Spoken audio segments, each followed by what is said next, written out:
ኢትዮጵያ ባሳለፈቻቸው በእያንዳንዱ ወሳኝ ኩነቶች ጊዜ እንደ ማንኛውም ዜጋ እንደ ሁለተኛ ሀገር ሳይሆን እንደ ማንኛውም ዜጋ አስተዋጽኦ ሲያደርግ የነበረ ባለው ኃይል ሁሉ ሲሳተፍ የነበረ ኮሚኒቲ ነው፣ ማህበረሰብ ነው።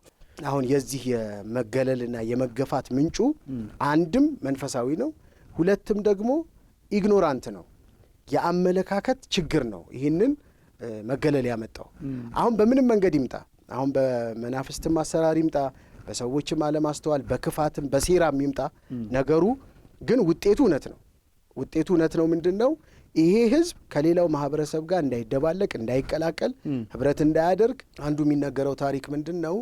የእኛን ማህበረሰብ የሚነሱ ነገስታቶች ሁሉ የማስጠጋት ባህሪ ስላላቸው ቤተ መንግስታቸው እንዲሰሩ በቤተ መንግስት ውስጥ ያሉትን የተለያዩ መገልገያ መሳሪያዎች የመገቢያ፣ የማብሰያ፣ የእርሻ መሳሪያዎችን እንዲሰሩላቸው ብሎም ደግሞ ግንባታ እንዲገነቡላቸው ጦርነትን በሚነሳ ጊዜ ደግሞ መዋጊያ የሚሆኑ እንደ ጦር፣ እንደ ጋሻ፣ እንደ ጎራዴ እንዲሰሩላቸው ስለሚፈልጉ ይህንን የእኛን ማህበረሰብ ይህንን ባለጅ የሚባለውን ማህበረሰብ የማስጠጋት ዝንባሌ ያላቸው ነገስታቶቹ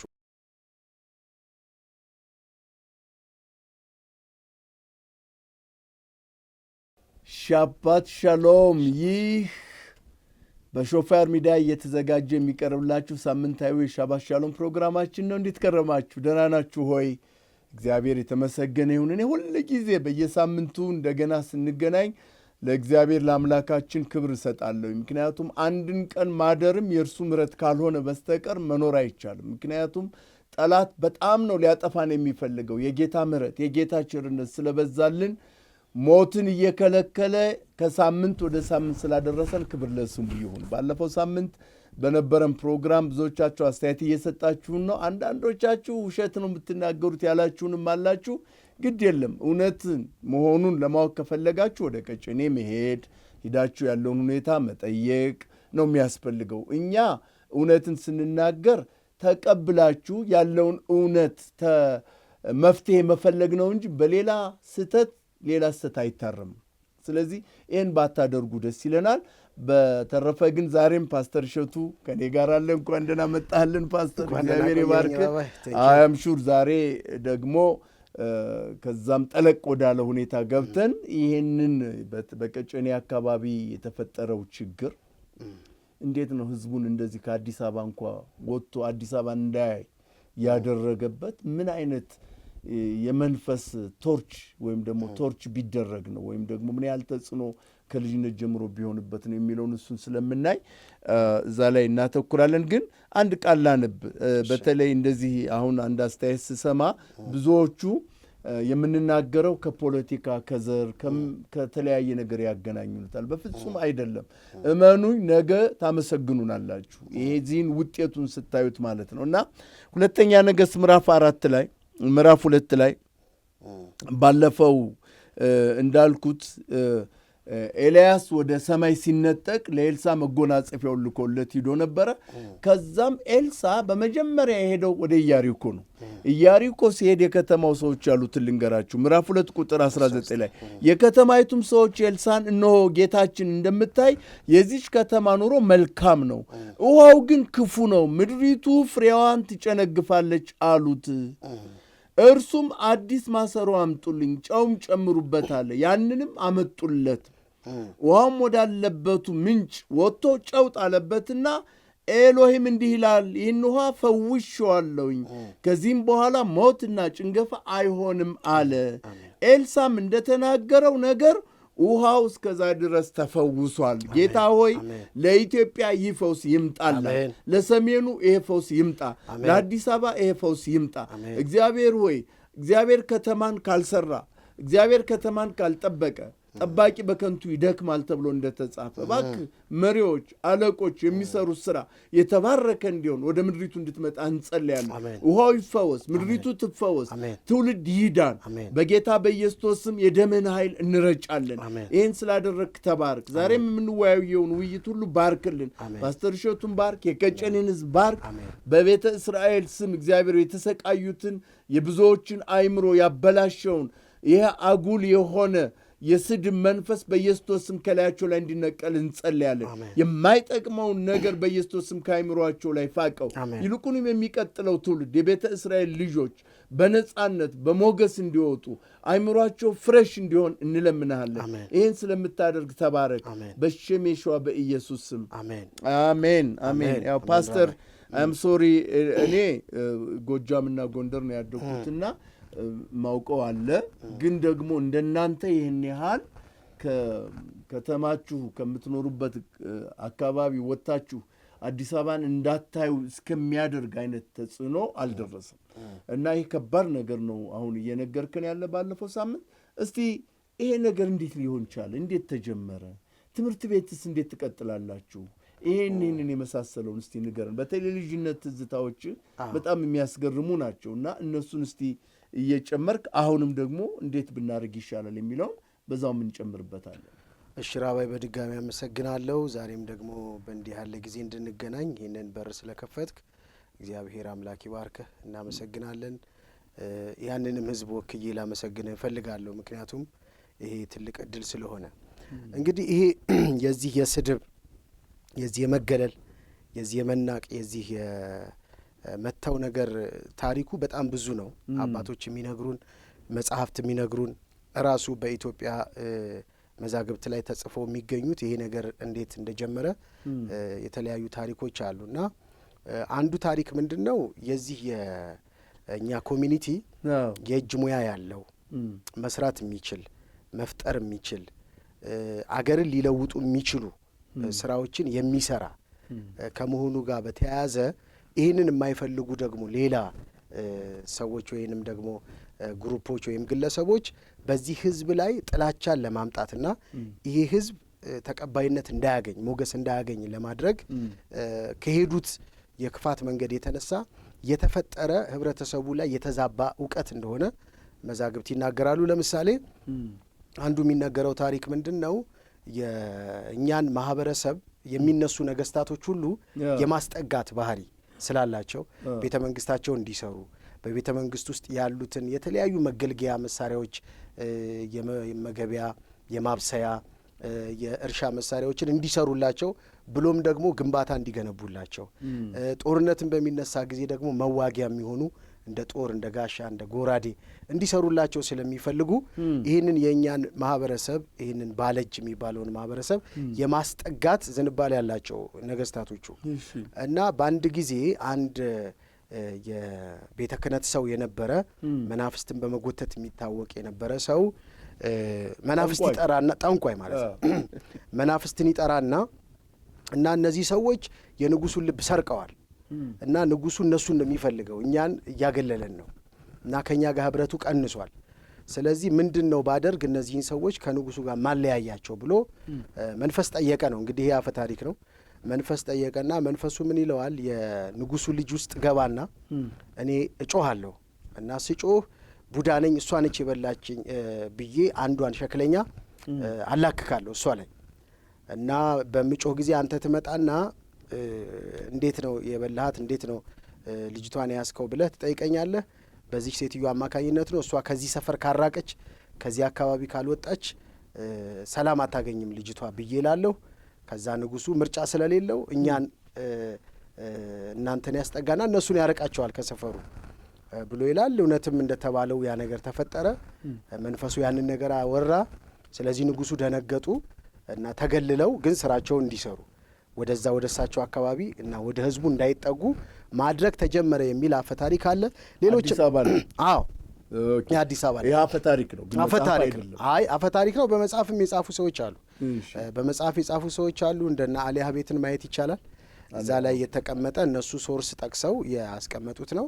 እንደዚህ ሲወራም ደግሞ በተለያየ ጊዜ እንደ ኦራል እንትን ሆኖ ይነገራል እና ግን ምንጩ ምንድነው ማለት ነው? የዚህ አሁን የዚህ የመገለልና የመገፋት ምንጩ አንድም መንፈሳዊ ነው፣ ሁለትም ደግሞ ኢግኖራንት ነው፣ የአመለካከት ችግር ነው። ይህንን መገለል ያመጣው አሁን በምንም መንገድ ይምጣ፣ አሁን በመናፍስትም አሰራር ይምጣ፣ በሰዎችም አለማስተዋል በክፋትም በሴራም ይምጣ፣ ነገሩ ግን ውጤቱ እውነት ነው። ውጤቱ እውነት ነው። ምንድነው? ይሄ ህዝብ ከሌላው ማህበረሰብ ጋር እንዳይደባለቅ እንዳይቀላቀል ህብረት እንዳያደርግ ኢቭን ይወል ራባይ የኛ ሶሳይቲ የኛ ማህበረሰብ ለምሳሌ እኔ ከ13 ዓመት ጀምሮ ሸማ እየሰራው ነው ያደኩት እና ረጅም ዓመት ነው ሸማ የሰራሁት ቤተሰቦቼም ሸማኔ ናቸው እንደዚሁ ሸክለኛ ናቸው ብረት ቀጥቃጭ ናቸው የተለያየ የእጅ የእንጨት ሙያ የሚሰሩ ናቸው ማናቸውም ግን የሰሩትን ስራ ገበያ ሄዶ ለመሸጥ ሙሉ ድፍረት የላቸው አብዛኞቹ የኛ ማህበረሰብ ሰዎች የሚሸጡት ለአትራፊ ነጋዴ ነው ከለባሹ ጋር ፊት ለፊት ተገናኝቶ የሚሸጥ ከስንት አንድ ሰው ነው ያለው አትራፊዎች ይሄንን ሰብረው መተው ከማህበረሰቡ ገዝተው በጣም በትንሽ ዋጋ በወረደ ዋጋ በዝቅተኛ ዋጋ ገዝተው ለለባሽ ወስደው በብዙ ጥፍ አትርፈው የሚሸጡ ነጋዴዎች ይሸጣል እንጂ ራሱ ማህበረሰቡ ለባሽ ፊት ቆሞ መሸጥ አይችልም ለምን ከዚህ ጫና የተነሳ ማለት ነው እና ለባሾች ሸማኔ የሚሰራውን ስራ ለምሳሌ ራባይ አሁን እኔ በኢትዮጵያ ኦርቶዶክስ ተዋህዶ ቤተክርስቲያን ውስጥ በበዓላታቸው ጊዜ ያለውን ይሄ የአልባሳት ህብር ስትመለከት በጣም የሚያስደምም በጣም የሚያምር እንደውም ኢትዮጵያ የሚለውን እንደ ሀገር መልኳን ስታስብ አንዱም ይመጣልህ ከመልኮቿ መካከል አንዱም ይመጣልህ ይሄ የባህላዊ አልባሳት እነሱ ናቸው እንደገና ቤተ ክህነት ውስጥ ራሱ ኦርቶዶክስ ቤተ ክህነት ውስጥ ያሉ መገልገያዎች አሁን እንደ ታቦት ተብሎ እንደ ጽላት ተብሎ እነዚህ የሚባሉት ውስጥ ቤተ ክህነት ውስጥ ያሉ ማቴሪያሎች ከበሮ ጸናጽሉ እነዚህ የሚባሉት ማቴሪያሎች እንደገና ደግሞ አሁን ይሄ እስካሁን ድረስ ባለፈውም ለማንሳት ሞክረናል ገበሬው የኢትዮጵያ ገበሬ 85% እስካሁን ድረስ በባህላዊ መሳሪያ እያረሰ ነው እነዛ ማረሻዎች የሞፈር ቀንበር የምንላቸው እነዛን ማረሻዎች ማጭድ መጥረቢያ እነዚህ ቢላው ገጀራ የምንላቸው ነገሮች የሚያመርትልን ይሄንን ነገር እየሰራልን ያለ ማህበረሰብ ነው አንድ ሀገር መቼም ልታድግ የምችልበት ብቸኛ መንገድ ማምረት መቻል መስራት መቻል ምርታማ መሆን መቻል ነውና ይሄንን እያደረገ ያለ ማህበረሰብ ነውና ይሄን ማህበረሰብ ግን ከሌላው ጋር ተቀላቅሎ ተቀባይነት አግኝቶ ጠቅሞ ራሱም እንዲጠቅም ኢቭን ይሄ ሙያ አሁን ይሄ በጎጆ ኢንዱስትሪ ደረጃ ያለው ሙያ ወደ ትልቅ ኢንዱስትሪ ውስጥ ሄዶ እንዳያድግ እንዳይሰፋ ይሄ ነገር ማነቆ ሆኖ ኢቭን የሀገሪቱን እድገት ተጭኖ ይዞ ያለ ነው አሁን የሚገርምህ ራባይ ይሄን መናገር እፈልጋለሁ ይሄንን በደንብ ሰው እንዲሰማኝ እፈልጋለሁ እና እኛ ባደግንበት ጊዜ የኔ ትውልድ አሁን ባቾች አብዛኞቹ እናትና አባት ሙያ አስተምሯቸዋል እናትና አባት ሽመና አስተምሯቸዋል ብረት መቀጥቀጥ ወይም አስተምሯቸዋል ወይም ሸክላ መስራት አስተምሯቸዋል አሁን ያለው ግን ትውልድ ልጆቹን ይሄን ማስተማር አይፈልግም አንድም አይፈልግም በቃ ሁሌ እናወራለን የሰፈር ልጆች በመንገናኝ ጊዜ አረ ልጄ እኔ ሸማኔ እንዲሆን አልፈልግም እኔ ብረት ቀጥቃጭ እንዲሆን አልፈልግም እኔ ሸክለኛ እንድትሆን አልፈልግም እንደው ቢቻል በቃ የሆነ ነገር ውስጥ ገብታ ከዚህ አይነት ሲስተም ውስጥ ተሰውራ ወይንም ጠፍቶ ማህበረሰቡን ተደባልቆ እንዲኖር ነው የምፈልገው ይላል ከጥላቻው የተነሳ እኛ ካሳለፍነው ሸክምና ጫና የተነሳ አሁን ይሄ ሙያ ይሄ ብረት መጠቀም ምናምን የምንለው ሙያ ኢቭን እንዳይሸጋገር ወደ መጪው ትውልድ እንዳይሸጋገር አሁን ያለነው በሩ ላይ ነው እውነትም ደግሞ አሁን እኔ እንግዲህ በጣም የበቃው በጣም ይወጣልኝ ሸማኔ ነኝ ልጆቼን ሸማ ማስተማር አልፈልግም ከዚህ ጫና የተነሳ እዚህ ውስጥ እንዲያልፉ ስለማልፈልግ ሙያው የሚናቆ ነው ሆኖ ሳይሆን ሙያው ማይፈለግ ሆኖ ሳይሆን በጣም ትልቅ ሙያ ነው ትልቅ የእጅ ሙያ ነው አሁን ይሄ የለበስ ነው እንግዲህ የምንጠቀምበት ሰው ለብሶት ገላውን እርቃኑ የሚሸፍንበትን ነገር ማምረት ትልቅ ክብር ነው ግን እሱም ቢሆን አሁን ሰዎች ሙያቸውን ለልጆቻቸው ለማስተላለፍ አልፈልግም ብለው ምናልባት 90% የሚሆኑት አሁን ሙያውን ራሳቸው ጋር ለመግደል ኦልሬዲ ወስነው ያሉበት በር ላይ ነው የምናወራው አሁን ይሄ ጊዜ እና ይሄ የሆነው እንግዲህ ከዚህ ከስድቡ ከጫናው ከመገለሉ ነው ራባይ በጣም እኔ ኢንከሬጅ ማድረግ ራባይ በርግጥ ለወደፊቱ ጌታ ቢረዳን እንደውም ይሄንን ራሱን ችሎ በፋክተሪ ደረጃ አድጎ አሁን እንደምታየው በጣም የዘመናዊ ልብስ ወይም ደግሞ የባህል ልብስ በጣም ፋሽኑ ነው በአሜሪካ በኢሮፕ በጣም ተፈላጊነቱ ብዙ ነው እና ይሄ አንዱ የአይሁዳውያንን በረከት ለመያዝ የመጣ መንፈስ ነው። ስለዚህ ይሄንን እኛ እንዋጋዋለን። አንደኛ በመንፈሳዊ ዓለምም መንፈሱን እንመታዋለን። ከዛ ባሻገር ግን ልጆቻችሁ በማንነታቸው እንዲያፍሩ አያስፈልግም። ማፈር የለባቸው። የተመረጠ ህዝብ እኮ ነው። እንደውም አንድ ነገር ልንገርህ አባይ፣ ምናልባት ለወደፊት እንመጣበታል። አሁን በዓለም ላይ ያለው ህዝብ 7 ቢሊየን ህዝብ ነው። በዓለም ላይ ያለው አይሁድ ደግሞ ቁጥሩ 15 ሚሊየን ነው። 15 ሚሊየን እና 7 ቢሊየን ነው የምንነጋገረው። ስለዚህ 15 ሚሊየን ህዝብ በእግዚአብሔር አይን ሲታይ ከ7 ቢሊዮኑ ጋር 15 ሚሊዮኑ ነው በልጦ የሚታየው በእግዚአብሔር አይን። ኪዳን የሚባል ነገር ስላለ ማለት ነው። በዚህም ምክንያት ደግሞ ከ15 ሚሊዮኑ ህዝብ መካከል አብዛኛው የዓለምን ኢኮኖሚ፣ የዓለምን ፖለቲካ፣ የዓለምን ጂኦግራፊካል የሆነ የዓለምን ሪሰርች አሁን የምናያቸው እነዚህ ዘመናዊ የሆኑ ነገሮች እስከ ጠረፍ ድረስ የሄዱት አይሁዳውያን ናቸው። የኖቤል ተሸላሚዎችም እነሱ ናቸው። ምንድን ነው እነዚህ ትንሹ ነው እንደዚህ የበዙ ለምንድን ነው እንደዚህ ሆኑ ስትባል የኤሎሂም ኪዳን ከነሱ ጋር ስላለ ኪዳን ሁልጊዜ ከፍ ነው የሚያደርገው። ጠላት በተለያየ ቅድም እንዳልከው ከቅናት የተነሳ ሰዎች ፈላሻ ቡዳ እያሉ ከንጉሱ ለማራቅ የቤተ ክህነት ሰዎች አንዳንዶቹ እንዳደረጉት ሁሉ እግዚአብሔር ደግሞ ይህንን የሚመታ ትልቅ የሆነ ተጽዕኖ ፌቨር በህዝቡ ላይ ጥበብ ስላስቀመጠ ዓለምን እየተቆጣጠሩ ያሉት እነሱ ናቸው። ይሄ ነው አንዱም ደግሞ 6 ሚሊዮን ህዝብ እንዲጨፈጨፍ ያደረገው በናዚ አማካኝነት የአይሁዳውያን ማደግ፣ የአይሁዳውያን መስፋት ነው። ይሄ ነገር ኢትዮጵያ ላይም ተጽዕኖ አምጥቷል። አሁን ግን ዘመን መጥቷል። አሜን። ለሁሉም ዘመን አናፍርም። ከዚህ በኋላ አይሁዳዊ ነኝ ብሎ መናገር አያሳፍርም። የኔ አባት የቤተ እስራኤል ዘር አለን ነው የሚለኝ፣ ግን ሁሉን አይነግረኝ። በኦርቶዶክስ ቄስ ነበረ። ከዛም አልፎ ደግሞ ይገነባ ነበር፣ ቤተ መቅደስ ይገነባ ነበረ፣ ያንጽ ነበረ። ይህ እንግዲህ የእስራኤላውያን ታሪክ ነው። የእስራኤላውያን አንዱ ሙያቸው መገንባት ማነጽ ነው ቤተ ክርስቲያንና አባቴ እንደዛ እያለ ነው ያሳደገኝ። ከኔ የተሻሉ እህቶቼ እና ወንድሜ ነው ታሪኩን በደንብ የሚያውቁት የነበረና አሁን እኔ አላፍርም። አይሁዳዊ ነኝ፣ ቤተ እስራኤላዊ ነኝ ለማለት የሚያሳፍር ዘር አይደለም። እና እኔ ኢንከሬጅ ማድረግ ለልጆችም ማንነትን ንገራቸው፣ ተደብቀን መኖር የለብንም። እና እንደው አሁን አንተ ስታየው በምን አይነት ሁኔታ ህዝቡን መፈወስ የሚቻል ይመስልሃል? እንዴት ነው ህብረተሰባችሁንስ ገብተን ወደዛ ውስጥ ማዳን የምንችለው ብለህ ታስባለህ? ንቅናቄ ነው መፍጠር። አሁን ራባይ አንድ የሆነ ወረርሽኝ ሲመጣ ሀገር ላይ መንግስት እጁን አጣምሮ አይቀመጥም። ሚዲያዎቹን እዛ ላይ ያሰልፋል። ለዛ ነገር በጀት ይመድባል። በዛ ነገር ላይ ሰዎችን አሰልጥኖ እነዛ ስልጠና የተሰጣቸው ሰዎች ህብረተሰቡን እንዲያነቁ ያደርጋል። ምክንያቱም ያ ወረርሽኝ ህዝቡን እንዳይፈጅ ማለት ነው።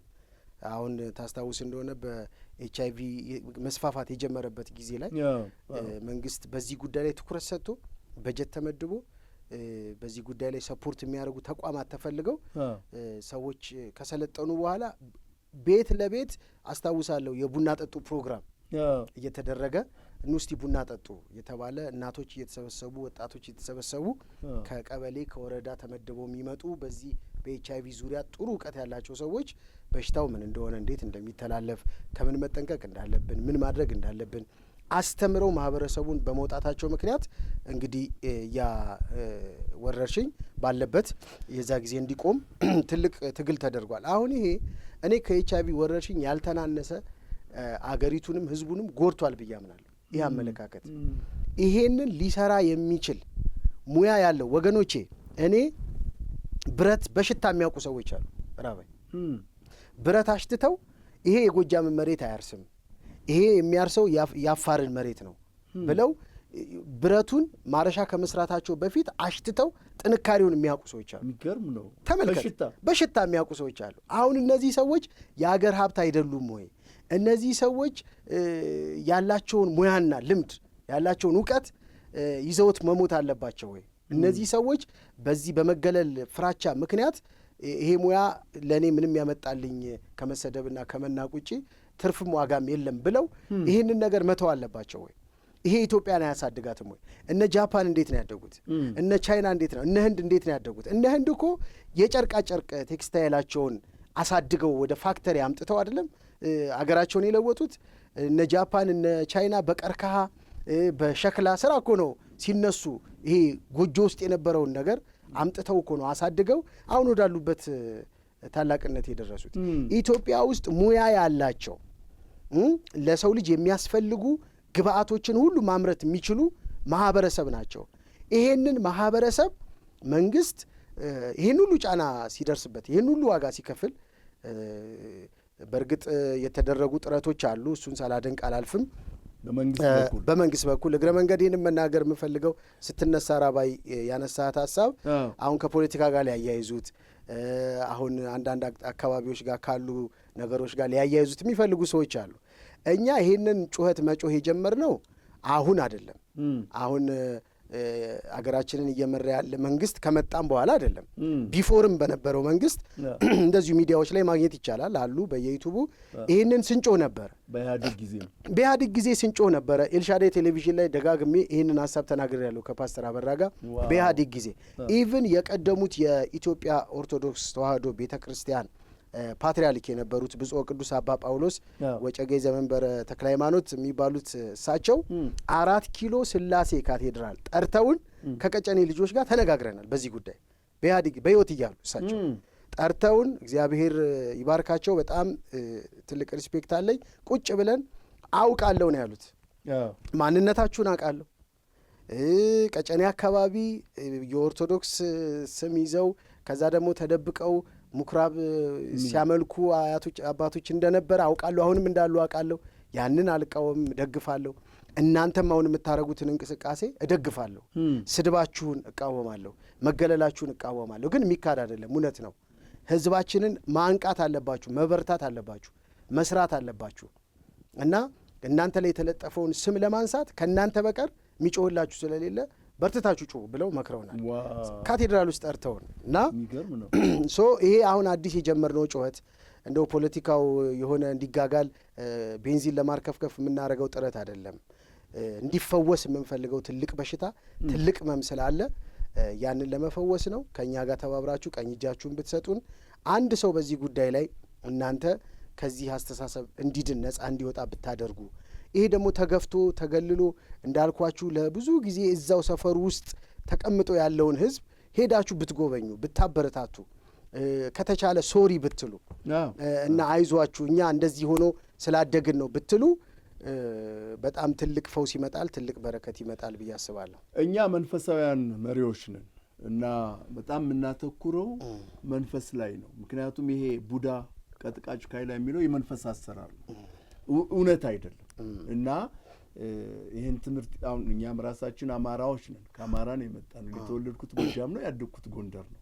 ስለዚህ የአማራ ህብረተሰብ ግድ ይለኛል ስለሚለኝም ነው ወደዚህ የመጣሁት። ለምን አሁን በተለይ ጎጃም፣ ጎንደር፣ ትግራይ፣ ወሎ ይሄ በብዛት ሰሜን ላይ በጣም የጎላ ነገር ነው። ይሄንን በሚመለከት ቤተ እስራኤል ከትናንት እስከ ዛሬ በሚል በወንድማችን አምሳሉ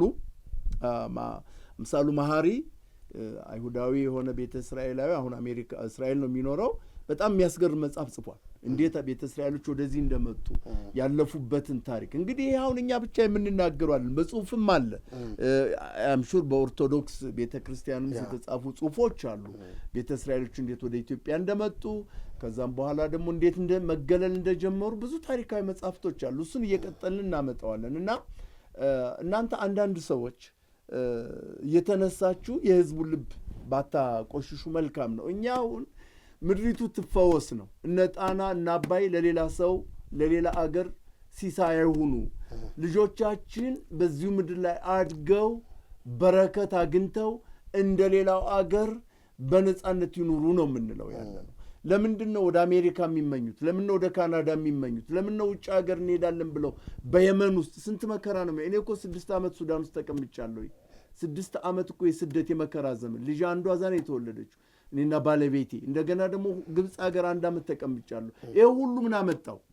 ድሮ እኮ በጃንሆይ ጊዜ የነበሩት ኢትዮጵያውያን እኮ አሜሪካ ለትምህርት ሄደው ትምህርታቸውን ሳይጨርሱ ነበር የሚመጡት፣ አይደለም እዛው ለመቅረት። አሁን ግን የአገር ጥላቻ አገር ጥሎ የመውጣት አዚም ለምን መጣ ሲባል ይሄ አንዱ የእርግማን ውጤት ስለሆነ ነው። ይሄ እንዲሰበር ነው አሁን እየጸለይን ያለነው። ስለዚህ ልብ በሉ፣ እውነተኛ የሆነውን ባለታሪክ አምጥቼ እዚህ የማናገርላችሁ ነገሩ እውነት ነው። የሚሻለው እውነትን በእውነትነቱ ተቀብሎ የት ላይ ነው ስህተታችን ብሎ ወደ መመለስ ብንመጣ እግዚአብሔር ምድሪቱን ይፈውሳል።